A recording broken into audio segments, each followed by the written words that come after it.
Chez Electronic Arts, on avait l'occasion de jouer à Crysis 3. Donc Crysis 3 qui a été présenté pendant la conférence au travers d'une grosse démo. Si vous avez eu l'occasion de la voir ou d'en voir des séquences, vous savez déjà que c'est une démo qui principalement mettait Prophet, donc le héros de l'aventure de ce FPS, aux prises avec le CEL, donc cette espèce d'organisation qui a créé ces gros dômes autour de certaines villes américaines. Une organisation pas très sympathique visiblement, enfin bon. Et donc cette séquence mettait aux prises donc Prophet avec une installation du sel dans laquelle il y avait un barrage censé fournir de l'électricité, enfin de l'énergie pour on ne sait pas quoi, mais visiblement des malversations de cette organisation. Alors sur le stand de Electronic Arts, en Behind Closed Door, on avait l'occasion de jouer à cette séquence. Donc évidemment, je ne vais pas vous la décrire dans le détail. Le but, c'est pas vraiment ça, c'est plutôt de voir comment on a ressenti les choses. Premier constat, je m'y fais toujours pas. Crysis, c'est quand même vraiment très beau.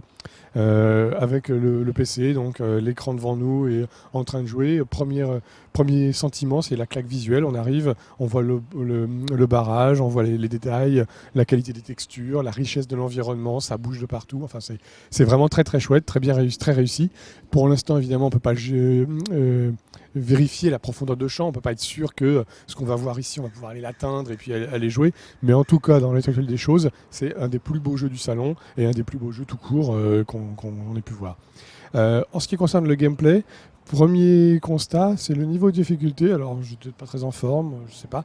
Mais le jeu m'a paru relativement difficile. Donc, 4 niveaux de difficulté possibles. J'ai joué au troisième sur 4. Et dès le départ, on nous explique qu'il faut prendre l'arc, utiliser l'arc, donc qui va nous permettre de combiner approche furtive, puisqu'on peut activer dans ces cas-là l'invisibilité tout en utilisant l'arc.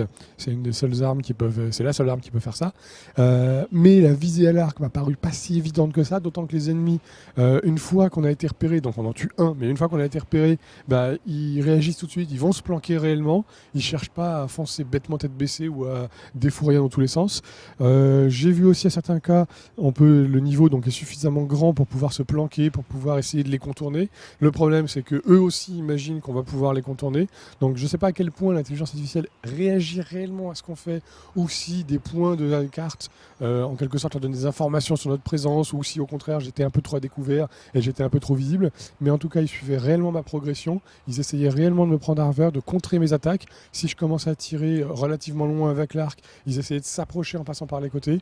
Si au contraire j'essayais de défourailler avec une arme relativement puissante, mais surtout qui me permettait de rester moi à couvert assez facilement, dans ces cas-là, ils sortaient pas trop. J'avais même l'impression d'avoir des espèces de feux croisés de la part des différents adversaires.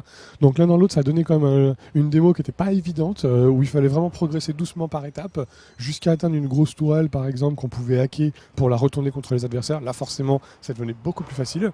Deuxième partie, on arrivait ensuite, après le passage, donc, dans une espèce de structure le long du barrage, où là, encore une fois, le jeu était un peu moins ouvert, parce que ça faisait un peu plus couloir, mais on avait les ennemis qui utilisaient réellement les protections pour rester à couvert, sortir que par moment et éviter de sortir en tirant n'importe comment.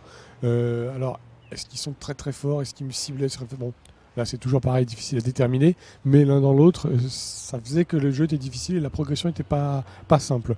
Les armes ont quand même de bonnes sensations, on voit de bonnes différences entre les différents flingues, ça ressemble beaucoup à du Crysis 2, faut pas non plus s'attendre à une révolution, mais ça apporte un petit quelque chose, l'arc est sympa, les compétences fonctionnent toujours aussi bien de la combinaison.